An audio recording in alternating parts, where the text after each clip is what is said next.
সময় কত তাড়াতাড়ি চলে যায় দেখুন। গত বছরই রান্না পুজোর ভিডিও আপলোড করেছিলাম, দেখতে দেখতে একটা বছর হয়ে গেল।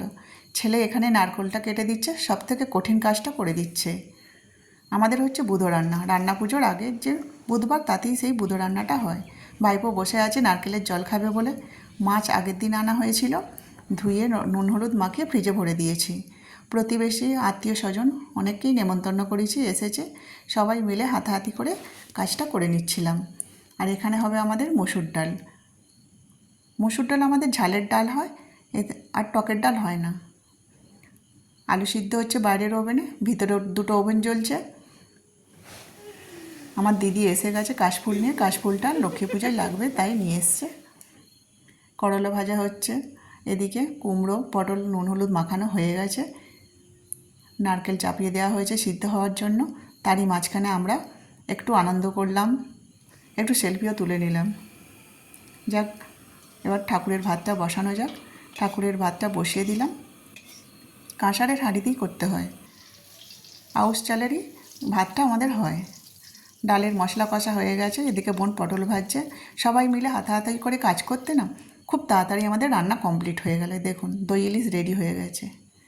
আমাদের ঠাকুরকে মাছ দেওয়া হয় না, তাই ঠাকুরের সব রান্না আমি ঠাকুর ঘরে তুলে দিলাম।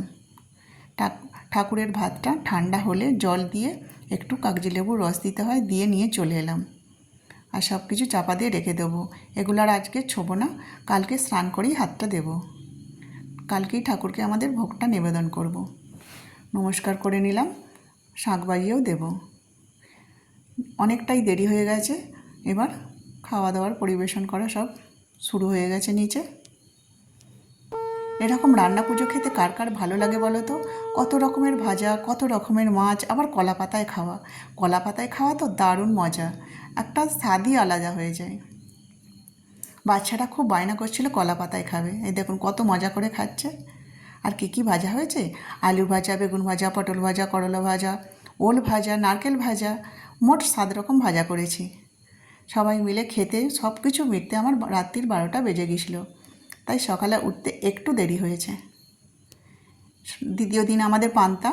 ঠাকুরকে এবার ভোগ নিবেদন করব। যে উনুনে রান্না হয়েছিল ঠাকুরের ভাতটি, সেই উনুনটাকে ভালো করে পরিষ্কার করে আলপনা দিয়ে সেই উনুনের সামনেই কিন্তু আমাদের ভোগটা নিবেদন করতে হয়। আর খুব সুন্দর সাজিয়ে দিতে হয় ঠাকুরকে। প্রদীপ জ্বেলে দিলাম, ধূপও জ্বেলে দিলাম। নমস্কার করে শাঁখ বাজিয়ে চলে যাব। ঠাকুরের ভোগ নিবেদন করে দিয়েছি। শেষ হলো আমাদের রান্না পুজোর পার্বণ।